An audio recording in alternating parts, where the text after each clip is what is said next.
to find a way to make sure that we do not participate. Because another thing this amazing film that we're going to talk about said is the foundation of democracy is the vote. So what we want to really uncover throughout this conversation is what's really at stake. Because voter suppression, y'all, is not new, right? It's something that has been implored time and time again in this country. So we're so excited to have a rock star panel. So for everyone who's watching, you probably know who I am, but I'm gonna introduce myself again. My name is Cece Battle. My pronouns are she, her, hers, and I proudly serve at Young People For. If you don't know Young People For, we are a social justice incubator. We work to accelerate and to illuminate the brilliance of young people in all 50 states and territories. And we are a national network that centers Black, Brown, Indigenous, LGBTQIA, and differently abled folks using social justice. Our folks like Dana, who's on the call, who is a proud alum, are serving in all different industries, right? All pushing towards social change using social justice. So we are so honored to have you all here. And we have some rock style folks. So they can introduce themselves better than I can. But I have to start with one of the core reasons we're here with two amazing co-directors, Liz and Lisa, who created a film. This is exclusive, y'all, that has not been released yet, called All In. So I want to start with you all. Lisa, I want to start with you. Introduce yourself. Tell us who you are and why you and Liz decided to make this film. Then we'll kick it to Liz. Then we'll kick it to Dana and then go to Corryn and we'll jump right in. Y'all ready? I am all in. Yes. Absolutely. Thank you, everyone. So my name is Lisa Cortez. I'm a filmmaker, I'm a producer, I'm a freedom fighter. And I'm so glad that I have the ability to take my passion of creating stories and creating change and work on this project, All In the Fight for Democracy, our film, which will be released in September. And the personal history is that this is part of my birthright, what my parents, what my grandparents, it's part of a very long struggle that we have been involved in and on the forefront for many generations. And so when the opportunity to work with the incredible Liz Garbus and the incredible Stacey Abrams and the incredible Dan Kogan and Story Syndicate came, it was a part of a dream. I think, we create projects that speak to not only the change that we want to see, but this is the change that we must see in terms of empowering people with knowledge about the history, but also what we can do at this very important election season. Thank you so much for that, Lisa. Liz. Oh, well, Lisa said so much. I mean, I'm Liz Garbus. I'm a filmmaker, director, and producer, and made All In alongside Lisa Cortez with Amazon Studios. The project started with Stacey Abrams. I mean, Stacey Abrams went around town and met with filmmakers, and because she wanted to do a film on this history. And she, one thing that she said was, somebody shows up at the polls, they told they're not on there, they think they made a mistake, they think it's on them. But actually, they're just pawns in a big plan. And that certainly a lot white folks don't understand that. And, I can't say who understands and who doesn't understand, but it was this idea that take it away from the individual feeling they must have messed something up and look at the plan that's in action. As you said, it's for really now a minority a minority of the population to control our country. In the interest that does not lift up the many. And so it started with Stacey. And, I thought of it like it's a monster movie. Every time you think you've slayed that monster, they have the 14th and 15th Amendments. It's Reconstruction. Black folks are getting elected. There are Black senators, Black governors. And then comes the Black codes and Jim Crow. And all is lost. Then we get a little further. We get the Voting You're Rights. giving us the history. I'm just giving you the mini, the Voting Rights Act, you know, which John Lewis, may he rest in power, was beaten on the Edmund Pettus Bridge for, which Martin Luther King negotiated with LBJ. There's some progress. Yeah. People who had never voted, people joined that were able to go vote. And then, you know, cut to Barack Obama is elected president. People say, oh, look, or they use it to say, oh, look, racism's over. Yeah. So then there's a court case called Shelby versus Holder, which takes away all the progress that had been made. And so it's like this monster movie where you keep trying to fight this monster that's taking away people's voices, and we have to keep fighting. And that's what the film is. Yeah. Love that. Thank you so much. Really, really quick. We're just doing introductions. We're gonna get into it. I know we got more stuff. I was gonna put everybody in the time machine, Cece. So let's jump over to Dana real quick. Just do a quick intro, who you are, the work that you're doing really quick. We'll pass it to Corryn, and then I know we are ready to roll up our sleeves and get into this conversation. I know y'all are ready. So kicking it to you, Dana. Awesome. Well, thank you guys so much for being here. Thanks for having me here. As Cece mentioned, I started out as a fellow in 2011, and I've sort of long been like in it. Like I want to be a social justice. I identify as sort of an advocate and activist, doing all of this work. And that started when I was in college and when I, you know, went through this fellowship program. And now, you know, almost a decade later, I'm a voting rights lawyer. I'm a civil rights lawyer. And what that means for me is two things, right? So like, one, we are fighting this battle in the courts. We're like suing people. We're bringing lawsuits. We're, you know, bringing this in. We're trying to seek legal change through litigation. And then the other thing that I focus on a lot and have developed an expertise on, and so actually just to back up, through that work, we work on I work at a place called the Campaign Legal Center, and we work on a broad scope of issues. We're nonpartisan, right? Like we think that everyone should have the right to vote.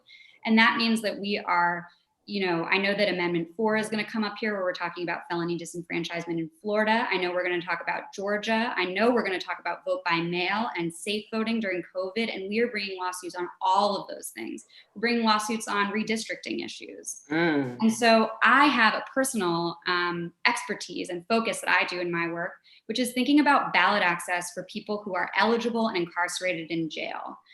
So these are people who are largely incarcerated because they can't pay bail. And so I work with activists and advocates on the ground, not only to bring lawsuits, but to do sort of direct advocacy with sheriffs, with county clerks, with states, to make administrative rules that like put polling places in jails, right? Like, and I think that this, as we move through this conversation, one thing that we'll constantly be talking and thinking about, that I constantly talk and think about in my work and in my practice, is who's not at the table right now?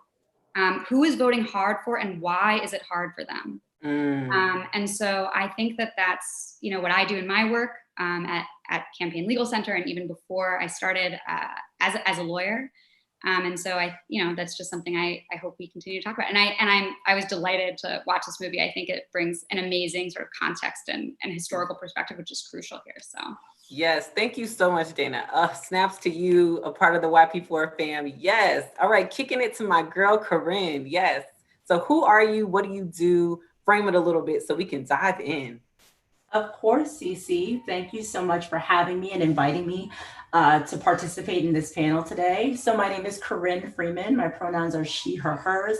And I have the pleasure of state directing the Florida for All Education Fund, which is a relatively new C3 organization that really facilitates collaborative coordinating space for a set of social justice organizations in the state of Florida to build political power for Black and Brown people and all underserved people across the state. And in my work at Florida for All Education Fund, our biggest project this electoral cycle is what we call our voter empowerment program. And in that program, we are trying to make sure that we are getting access to the ballot to Black and Brown people in 10 core counties across the state of Florida. We're combating disinformation around vote by mail. And we are fighting for a certain number of democracy reforms with the supervisors of elections. I got into this work much like Stacey Abrams. My parents took me to the polls as a little girl, and really instilled in me that my right to vote was sacred and that it was my duty to my ancestors to go out and vote. And I have never, ever, ever let that go. All throughout college, I voted. I was an advocate for social justice. And in my work in Florida, I did have the pleasure of serving as the field director for the Amendment 4 campaign, Second Chances. And I've also put together a coalition called Freedom for Florida with a number of partners, including FRRC, Dream Defenders, and a multitude of folks, where we're focusing on electing community accountable sheriffs, state attorneys, and judges. That's me. That's what I do. Listen, snaps to this panel. I hope y'all see the game changers we have here and are perfectly positioned to have this conversation about voter suppression. Before we get into it, a couple of housekeeping things to know. If you need closed captioning, we've dropped that link in the chat, so go ahead and click that and you'll be able to, engage in the full text of this conversation. Also, this is a C3 conversation, right? So we aim to present you with facts, information. We're not trying to throw any shade at any political party. We're just here to give you the facts for you all to make informed decisions and hopefully an informed vote for you and your community.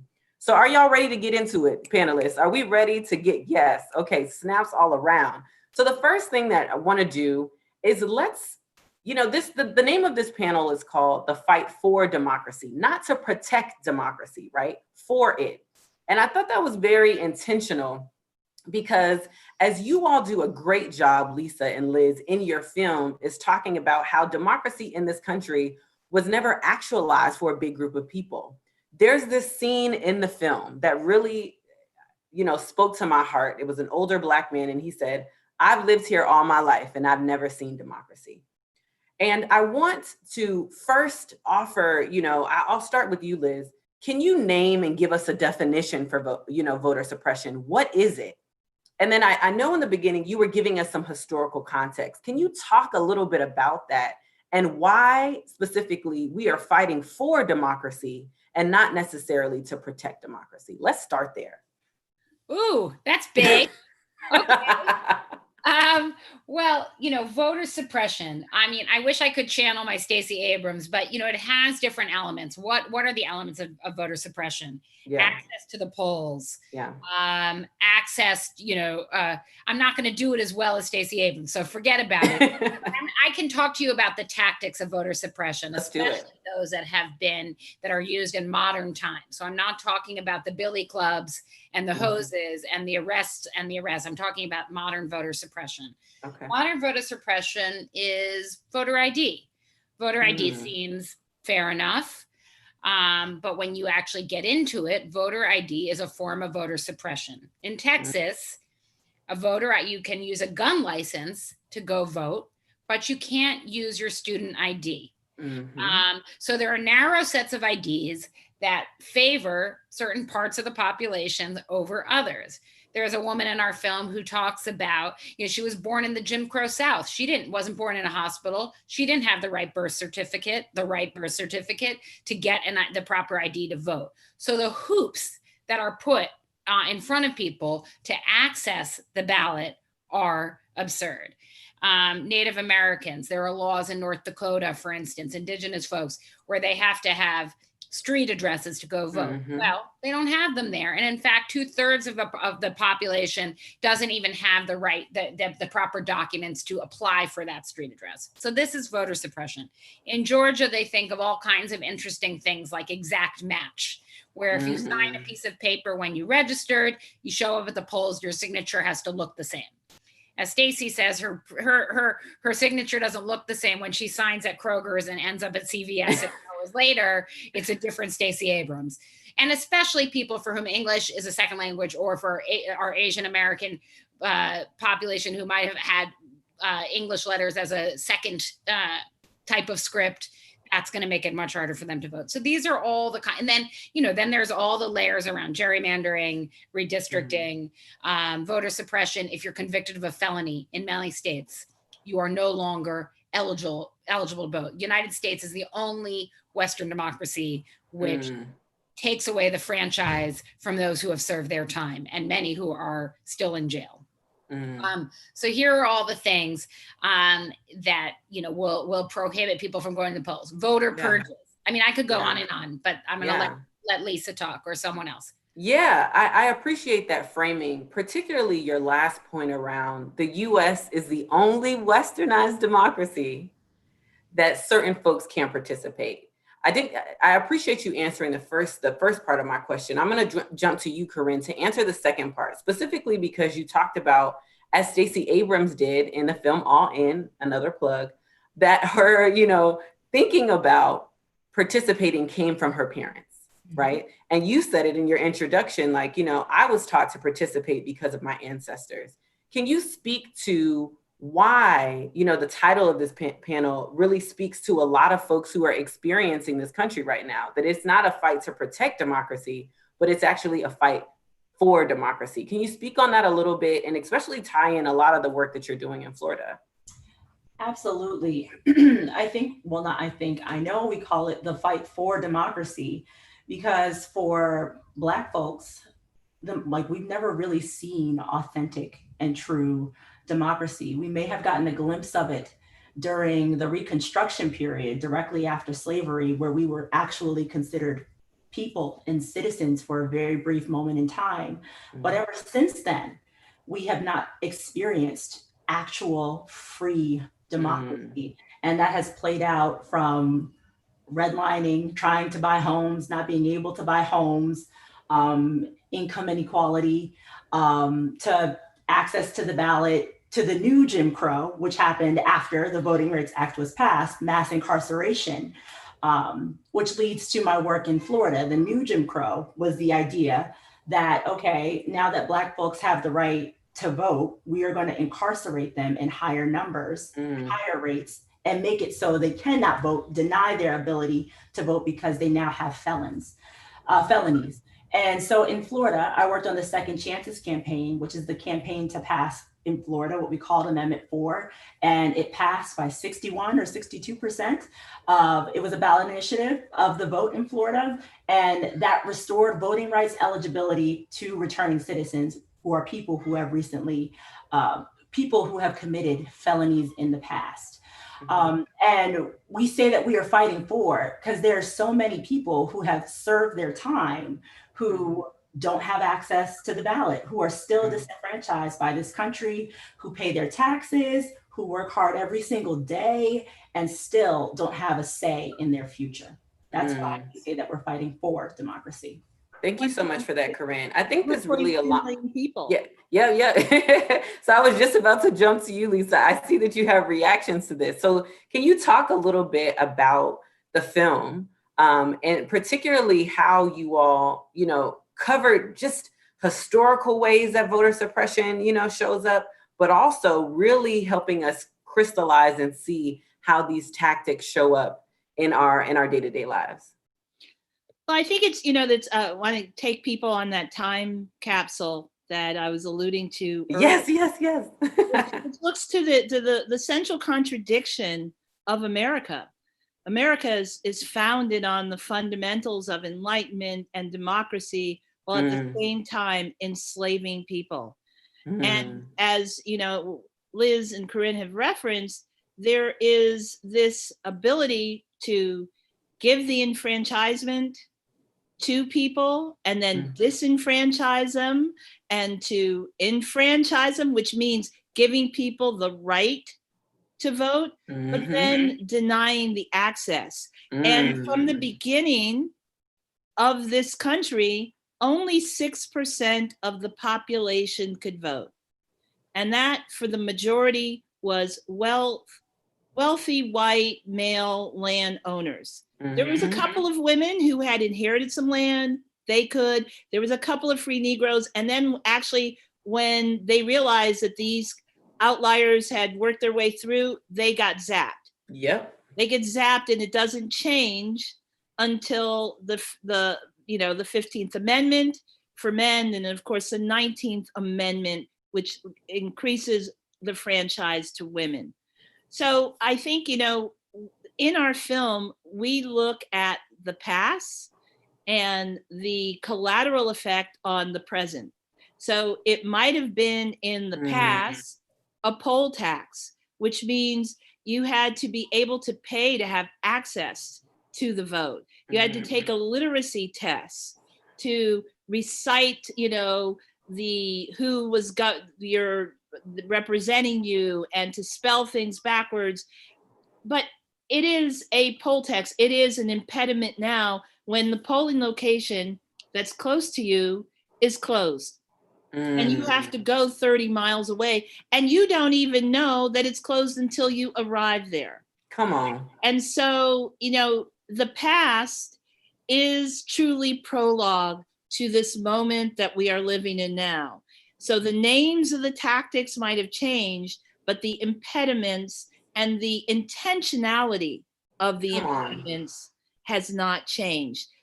So in our film, which is not spinach, it is, because sometimes people start to glaze over when you hear history. It is always toggling between its past, its present, Yep. It is contemporary moving stories of change, that it enables us to really highlight and illuminate what is the present state in our country and the systemic roots of it. Thank you so much for that, Lisa.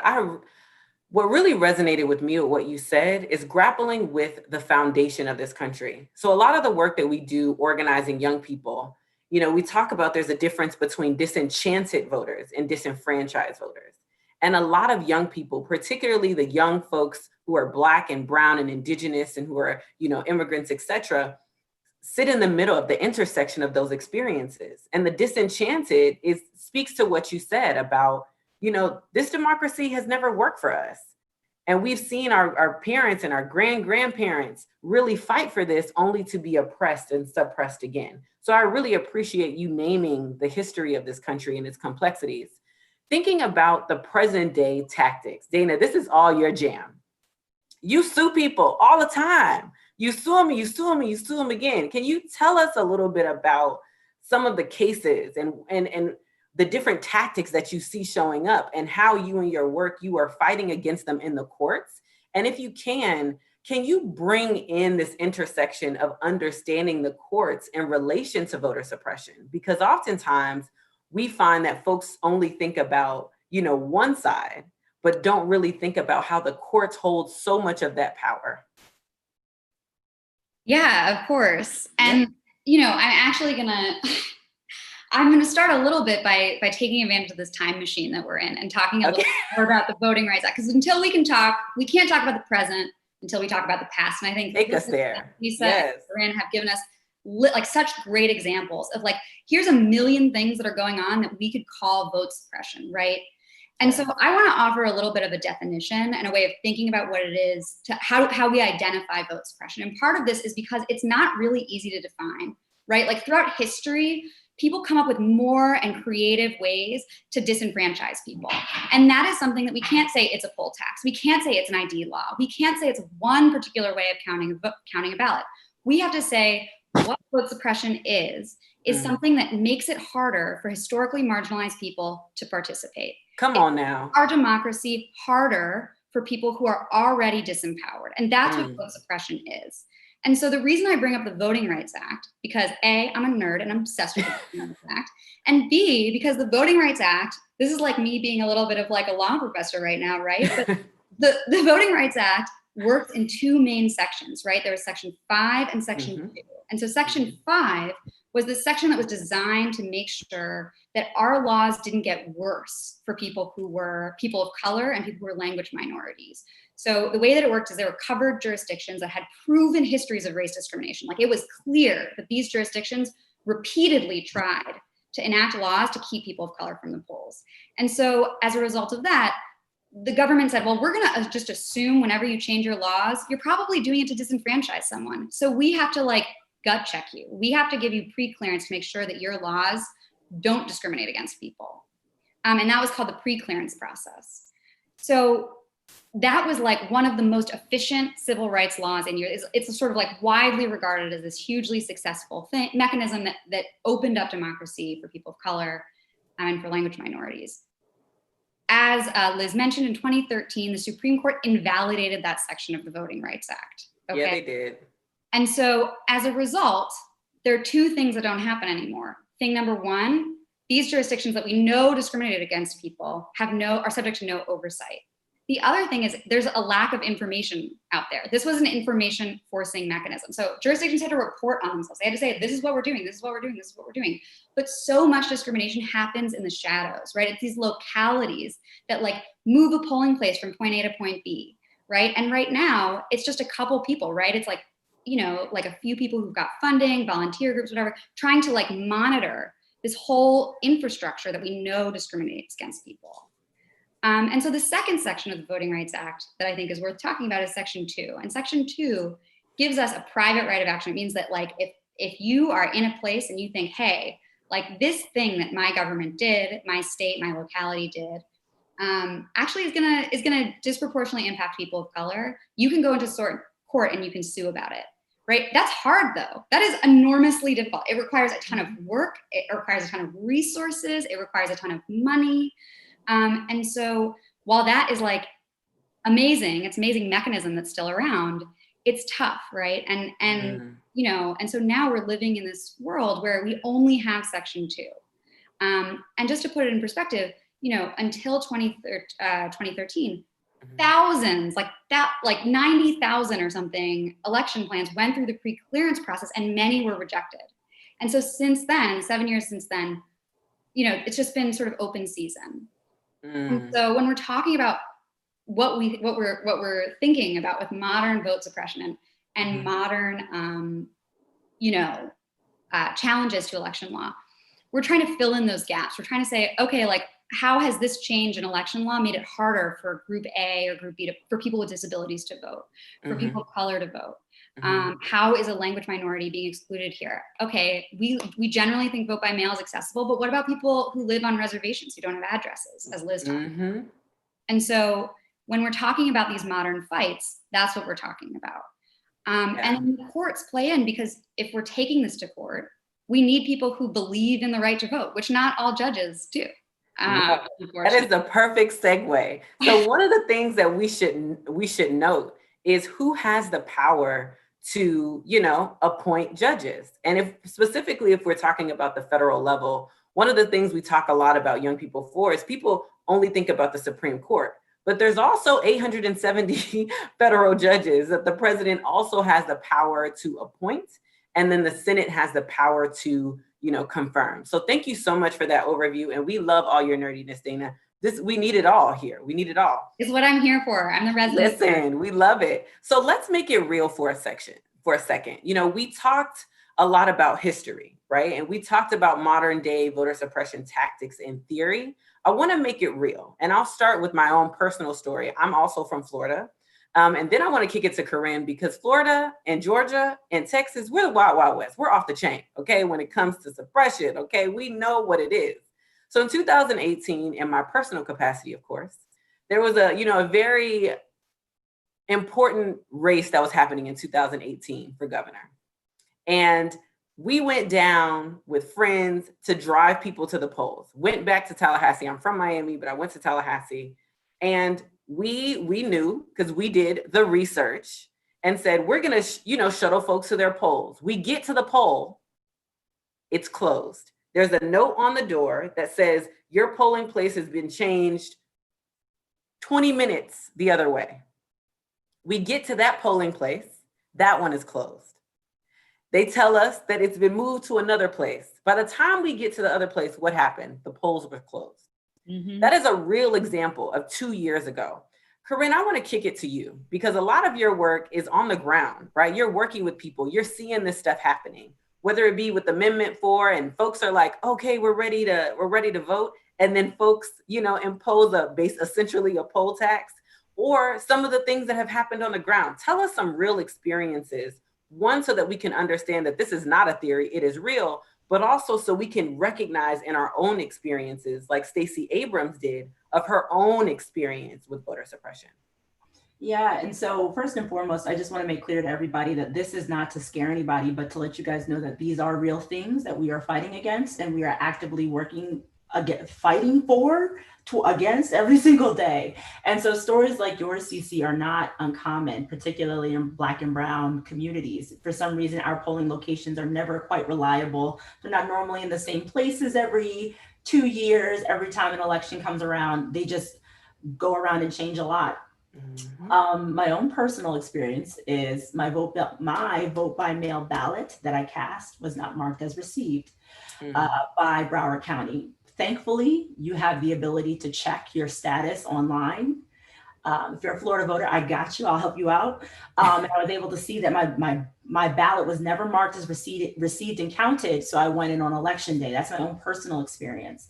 But things that we're doing now to combat that are working with the supervisors of elections in these primarily people of color counties to get the polling locations in advance, get the hours in advance, talk about early vote, and combat the insane amount of disinformation that exists around voting by mail, and actually putting trust into it, even though some of us have had not so great experiences, but talking about the improvements that have been made to the system so that we can trust it, because all of this is very, very real. Thank you so much for that, Corryn. Dana, talk to us about some of the things you're seeing. You know I'm gonna kick it to you because I know about all the people you are suing. So give us some real examples. I mean, I want to say that we're suing about the exact thing that Corryn mentioned, right? Like a ballot that is sent in and not counted. And no one tells you, right? Like we call them signature match issues, like people whose signature doesn't match, the signature on their ballot doesn't match the signature on their voter registration. One of the other things I want to mention, and so I'm sorry about that. So, because I think one of the things we're seeing with the vote by mail issues right now is that because of the coronavirus, people are having to scale up this massive infrastructure with no funding, with no time, with no support. And so this, I think, comes back to the central thing that we're thinking about and talking about, which is that, you know, the right to vote, the effort to turn us all into disenchanted voters is intentional, right? Like there's a reason that our election infrastructure is underfunded. You are not born knowing how to vote, and there's a reason that it's hard. You know, most voters are wealthy. Most voters are highly educated. And it's because our democracy right now is one that works best for people who have the time, who have the energy, who have the education to make this sort of complicated system legible, right? Like make it clear and understandable. And that's not a kind of democracy that we want to live in. It's not like an open democracy. And so, you know, the kinds of things that we're seeing with vote by mail here are people not trying to solve the problems of underfunding or solve the problems of coronavirus to make ballots accessible now, but instead just to make people lose faith in these systems that should be working for us, right? Can I add one more thing, Cece? I'm sorry, I forgot. Yeah, go ahead. Yeah, it's fine. So what things that we're really looking out for in Florida are, one, the weaponization of provisional ballots. Somebody literally, a random person can say, I don't know that this person is actually who they say they are. And I don't know that this person actually lives here. Say you don't have your voter registration card with you or your ID. You will then be given a provisional ballot. You will be able to vote on election day or early vote, but then you later have to come back and prove that you are a Florida resident that lives in this particular area, supposed to come to this polling location. And then there's also weaponizing evictions as a tactic ahead of November. We are very worried that our governor here in Florida is going to lift the eviction moratorium prior to the November election in hopes of using that as a voter suppression tactic. So we are doing our best to prepare for that as well. Thank you so much. And I think that really brings into my next question that I want to pose to both Lisa and Liz, because, you know, All In, this movie, y'all, when I tell you it is extraordinary, it is the best documentary that I have ever seen. And I do not mean that lightly.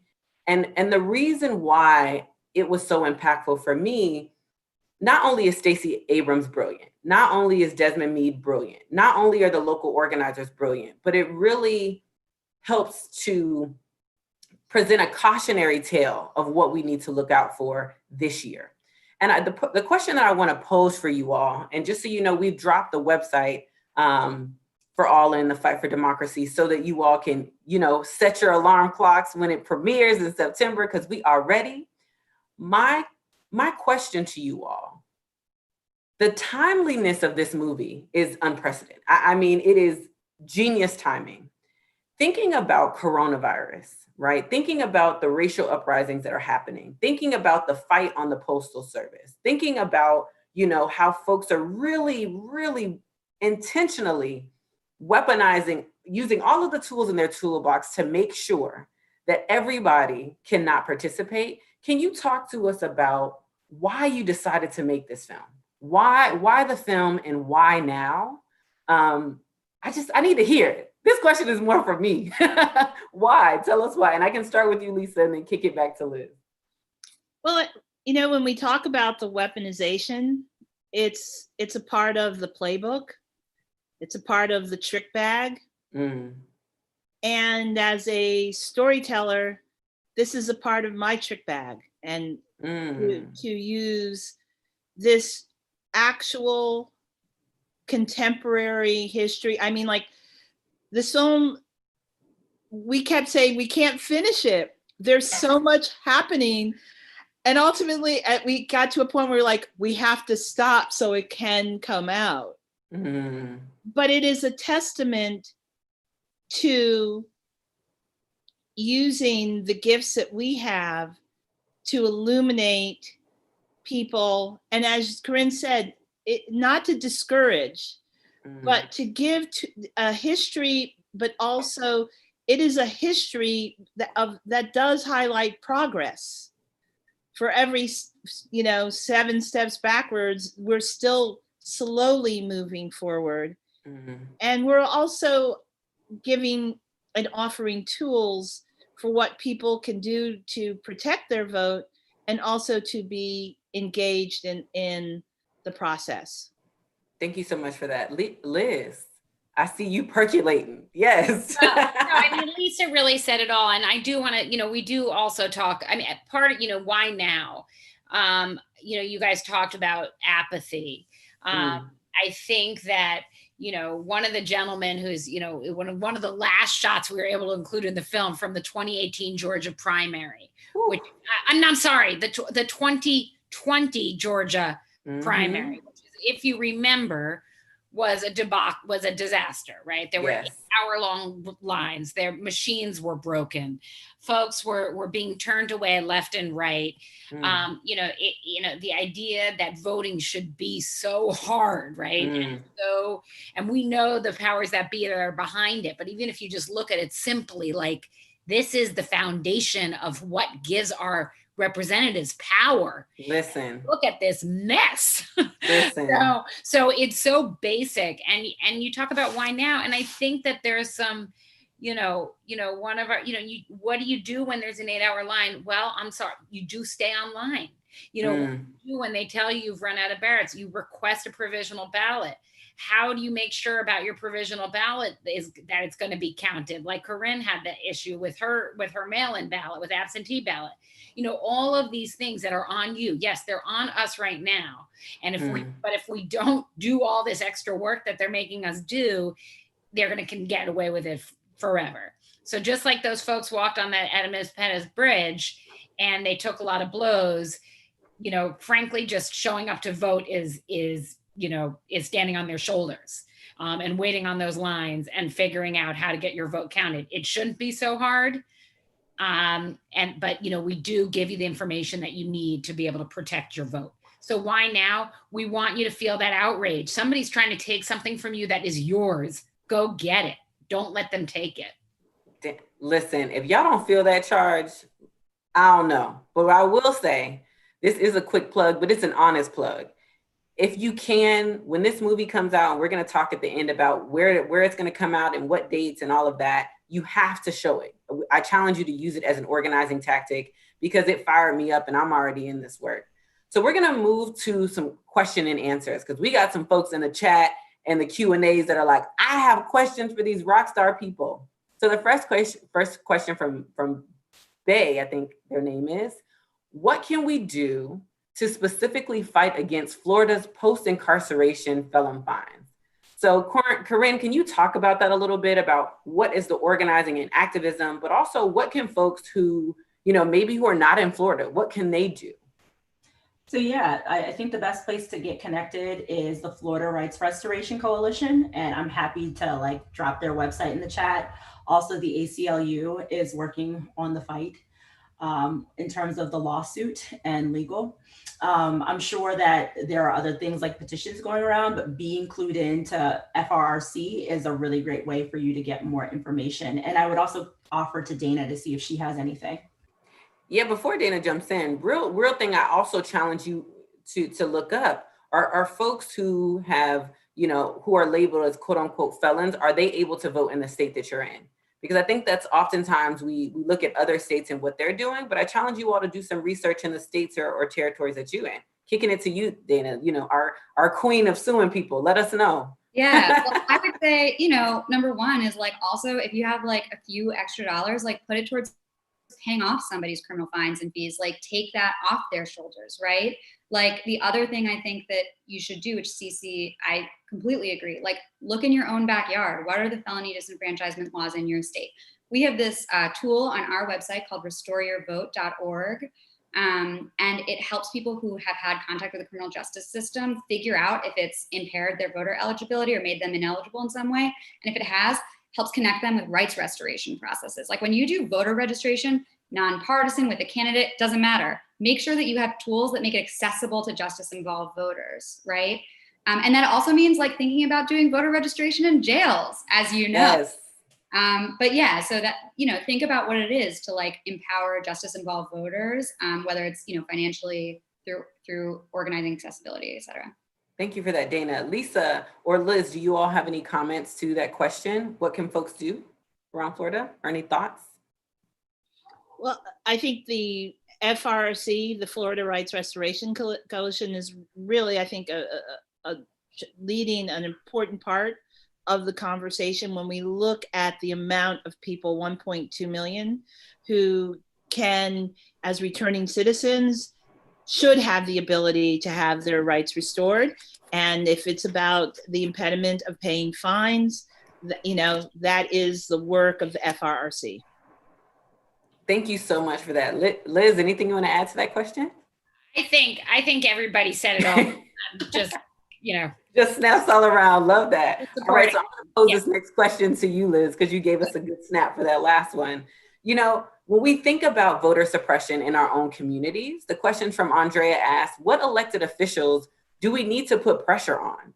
Like who should we be holding accountable as we think about voter suppression in our own communities? I can kick it to you first, Liz, and Dana, I saw that smirk and I know you have things to say. So Liz, we'll go to you first. Well, as I think Dana talked about, and I talked a little bit, there was a Supreme Court decision which set back the progress that was made during the civil rights movement to increase the franchise to people of color and, across this land. And, they threw out that section 5, section 4, the preclearance.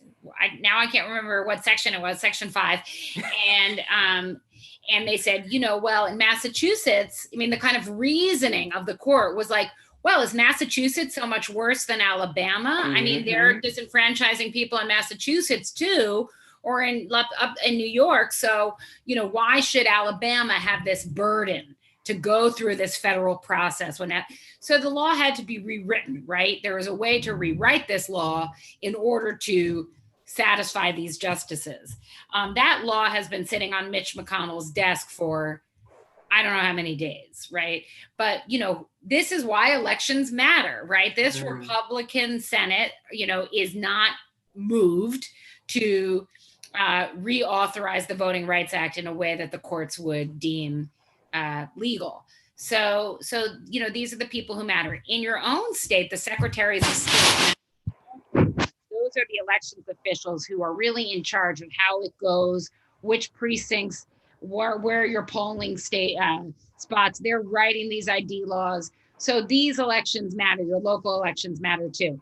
And I bet Dana has lots of corrections for me, but that's my best. I think that's a start. Yeah, quick plug before I kick it to Dana and then Corryn. Liz, you brought up a really great point that all of these different levels of government intersect. So one of the things that we did the last 4 weeks is we did a free civic engagement training for folks to understand their local government, their state government, their federal government, and international governance. And guess what? We used Georgia as a case study. So we're going to drop those links in the chat, y'all. So if you really want to unpack what Liz is talking about, we have some free resources for you that we'll drop in the chat. And now I'll kick it to Dana, because I know you got things to say. I mean, my answer to this question is all of them, right? Like, what officials shouldn't you be holding accountable for you not being able to vote, right? Like, every elected official has some power. Like, most elected officials have some power here. Your local county clerk, a sheriff, like I mentioned. I do tons of work with sheriffs, secretaries of state, governors, like local legislators, state legislators, federal legislators, all of the above, right? And I think that one of the other things that I was thinking about is we're thinking about like documentarians, right? Like, we have these two amazing documentarians who are showing us vote suppression in the form of a movie. But one of the things that we need as a lawyer and we need as advocates is also like evidence of vote suppression. So if you have to sit in an 8-hour line, take a picture of that line, put it online, contact lawyers, contact policymakers, show them what's happening on the ground. Because we don't have, Section 5 anymore. We don't have this. Then we'll put it in the documentary. Yes. Put it in the documentary. So there's things that you can do which range from like a personal, like engaging yourself on social media, all the way up to like running a state campaign or a federal campaign to change laws. So this is micro action, this is macro action, this is everything action. And the other thing that I want to say before I kick it to Corryn, because I know that she also has a lot to say. Oh, yes. It's just that, I think that also in these spaces a lot, we get this question about like, well, voting isn't going to save us, right? Like my vote doesn't matter. And I think you read my mind, Dana. You know I was going to go there. Yes. Come on, alum. You can tell we are here. This is what I have to say about that, right? Yes. Like, I love it. I've come up with this new analogy because I get in a lot of conversations with peers and people I know about this, which is like voting is like going to your primary care physician. You know what I mean? You do it once a year. It's not the only thing you do for your mental and physical health. It might not even be like the most frequent thing you do to take care of your mental and physical health, but you need to do it, right? It's like plugging a leak on a sinking ship. It doesn't mean it's the only thing you do to make our world better. It doesn't mean it's the only thing you can do to make our world better, but it's a maintenance thing, right? And those of us who have dedicated our whole lives to voting rights work, we're constantly plugging those holes, but we need people to be steering the ship and rowing it and, cooking for the crew, whatever it is. But so I think when we talk about voting rights, it's true maybe, right? Like the right to vote is not the only thing we need to do to create the world we want to live in, but it is like something we need to do. Because if we don't vote,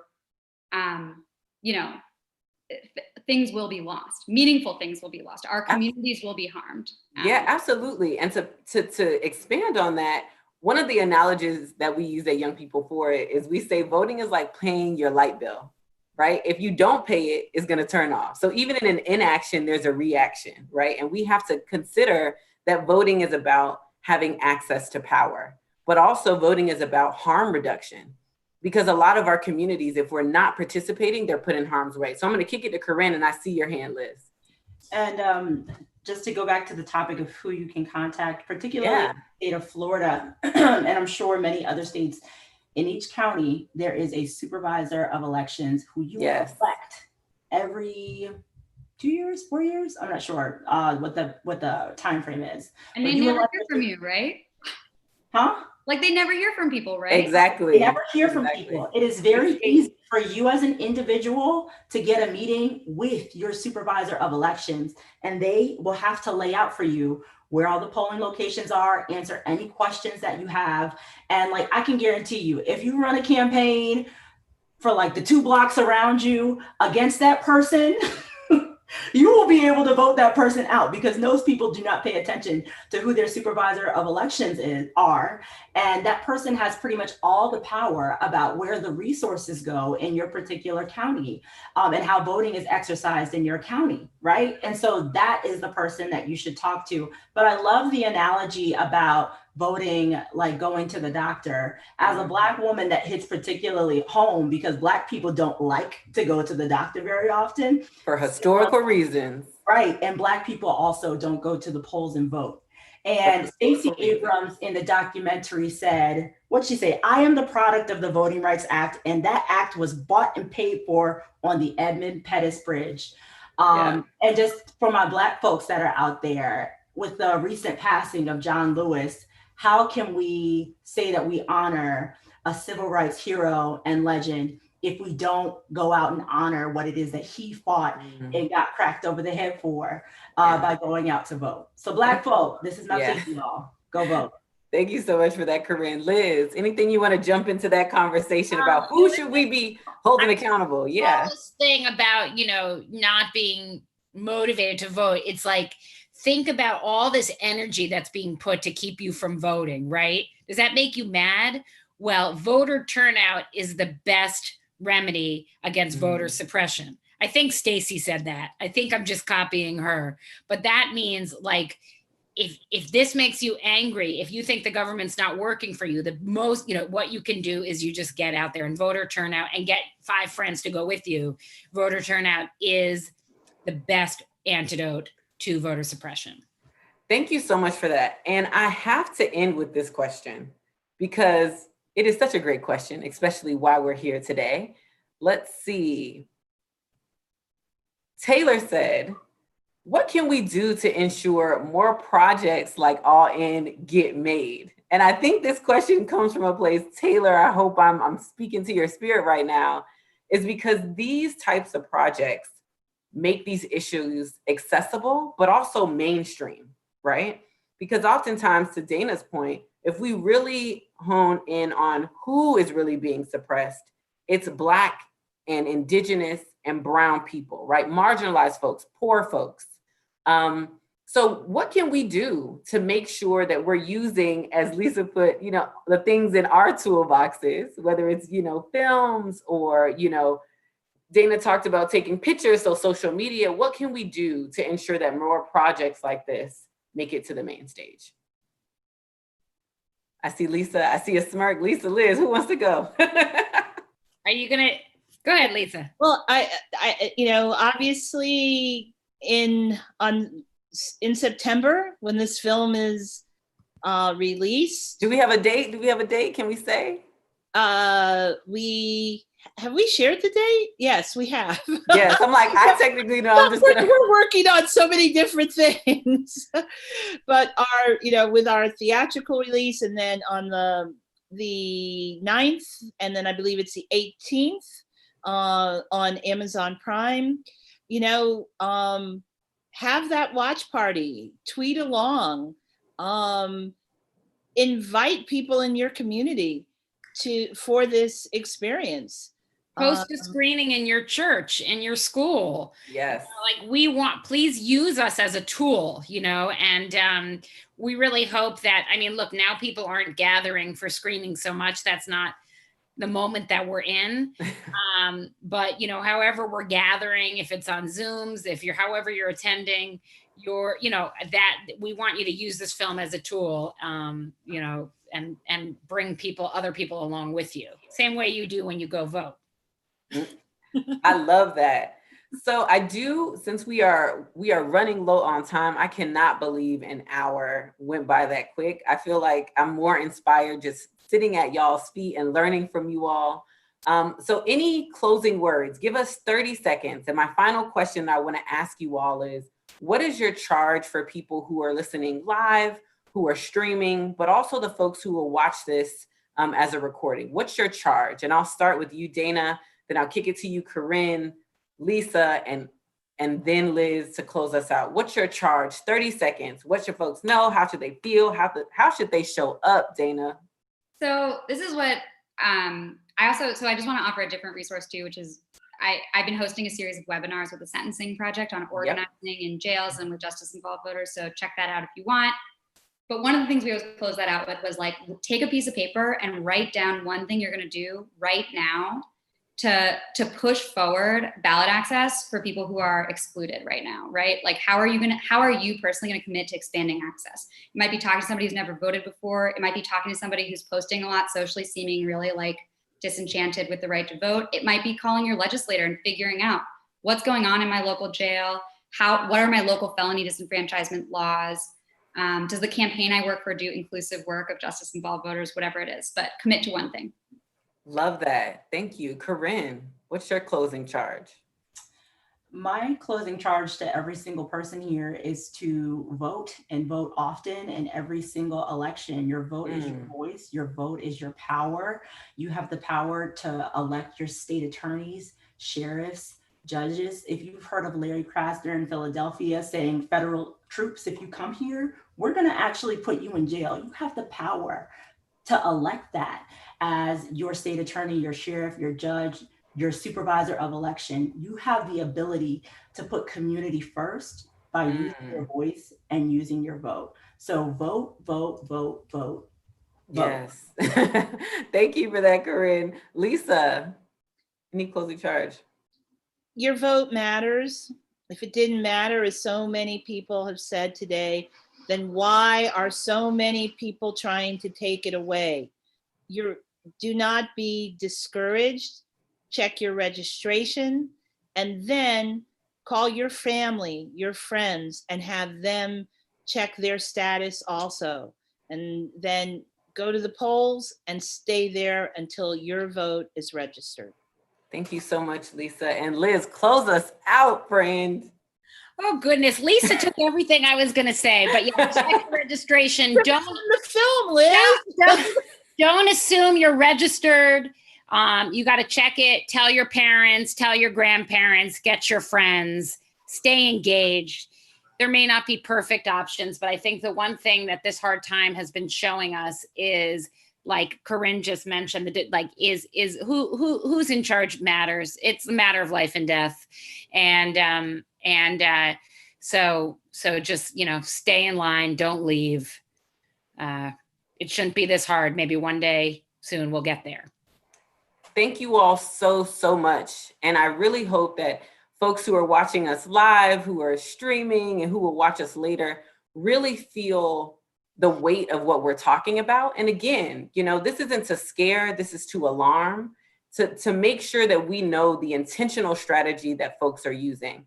And it's important for us to note that, especially in a time where we are in two pandemics, a racial pandemic and a health pandemic, that folks are going to use this time to consolidate power. And they do that by ensuring that the people who should have access don't have access. So we challenge you, by all of these charges that these amazing panelists has given us, to don't let that happen. It is our right, it is our duty, and it is our charge. Yeah. So let's give in the chats. Can I say one final thing, because it's not 6:15 yet? Can I say one thing? No, wait, hold on. I'm not done. I got some other plug. You can't, come on, Liz. Really quick, I do have to plug the film, All in Film, y'all. So on Amazon Prime, on the 19th, as Lisa said, check in the chat. We have the Instagram up. Make sure that you all are watching this film. And I'm really excited to see Janie and Janina and Jamel, who've already said that they want to host some screenings. So yes for that. But again, use this as an organizing tactic. So I'll kick it to Liz. You got 30 seconds, friend, and then we're gonna wrap it up. Because I want to be additive, is be skeptical about the news. There are all these stories out there about voter fraud, mail-in vote. Just be skeptical. Yeah.